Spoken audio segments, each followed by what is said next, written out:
Okay, so the goal of this is to put this hammered finish on this band, but then we need to make it so we can print it, because when you do flow along surface or apply a mesh UVN onto this surface here, we get a seam and not very friendly mesh that is just no fun to join and harmonize. I guess you could use Magix or any of those kind of programs, but I'm going to show you a little alternative to how to handle that. So here we go. So we flow the object on the surface, and we can see how you know, because of the way matrix art works, it came out a little bit thicker, and you can see this seam here. If you designate the mesh to be thinner, it'll also make the pattern thinner as well. So it's all proportional in matrix art. But there's this seam, and there's kind of an overlap, and we don't really like that. It's not fun. And then, of course, there's the very textile-looking mesh that comes out of that. And so, so what we're going to do is we're going to use a program called MeshMixer. So we import that band, and there's our lovely mesh imported, and you can see the seam, and it's just nasty. So we got to fix it.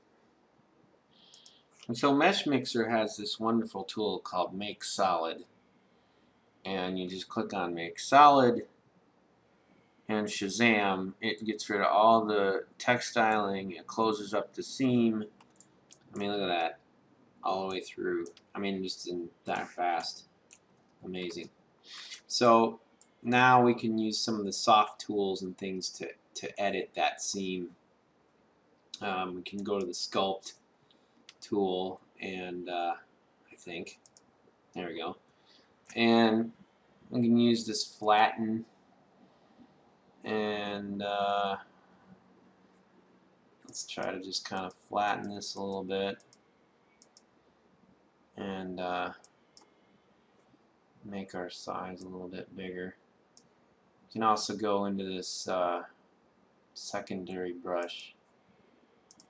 Ooh, that's a little much. You can press Control Z and undo that. Make the size a little bit smaller here. There we go. So let's see what that looks like. Maybe put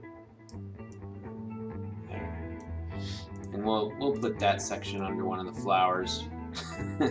So, but anyway, or one of the diamond bezels.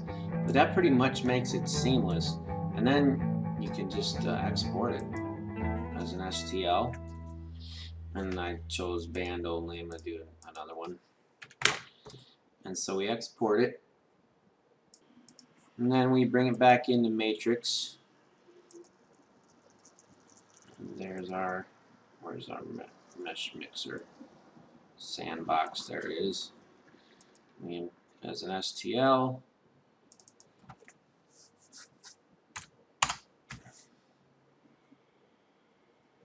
And there's the replacement. Now you see how we have this. Here's the, let's just turn off the old one. There's a new one. Gorgeous, beautiful, smooth. And we even have we need to Boolean this to the finger rail, which we can do easily with the wonderful Mesh Boolean Difference tool. It wouldn't even touch it on the other one. It completely blew it up. And so let's do that here real quick. We'll make a mesh out of that. Delete the polysurface and just type Mesh Boolean Difference. And we're going to do this with that. Piece of cake. And now we'll mesh the rest of that and sew it up and Boolean it. Okay, so we union the rope and the rope and bezel section and this, and let's see how MeshMixer unifies this mesh.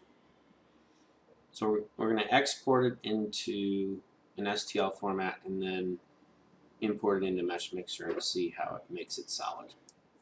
So we import it into MeshMixer, and we're going to do the mix solid command, which is in the edit, and we're going to hit make solid. And as you can see, it kind of just melted it. So we're going to have to mess with some settings and see what we can do. And so using this solid accuracy slider in the make solid options, we could, it was at 128, we slid it up to 406, and we have this wonderful solid mesh ready to rock. And looks like some of our holes didn't work out, which, well, did they? Oh yeah, that one. That one didn't work out, but we'll see what to do about that. So I wound up just kind of deleting this bad section, and it left a hole, and it's now not a solid shell anymore. Then I click on analysis, and then I can go ahead and say inspector, and then it comes up with all these kind of defects in the mesh, and you just say auto repair all, and then it sews it up.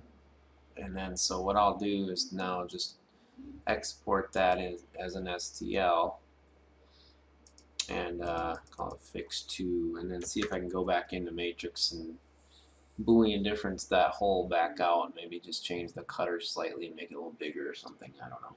So I have my cutter here in my bad section, and I just do a mesh Boolean difference, and there you have it.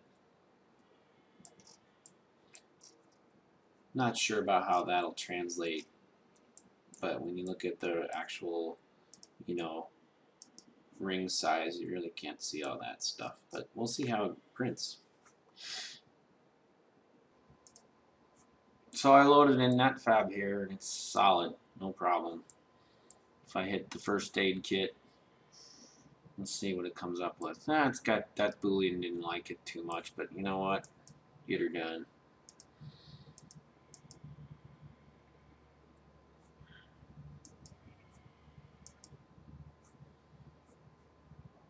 And there it is. Beautiful. So I've been monkeying around here with Rhino's Mesh Boolean Union and all that other stuff, and it doesn't like it. It blows it up.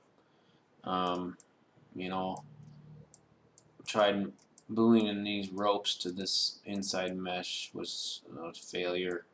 I was able to Boolean one of the flowers, but the rest of them just made the mesh blow up and disappear and do all that kind of crazy stuff. So obviously we're at the water's edge of what Rhino can do with Booleans, but this mesh mixer really seems to solve the problem and give us something we can use and put on the printer. We sliced it in the SolidScape and analyzer here, and you know, it actually looks really, really good. And here's the slideshow here. There's no major problems or issues.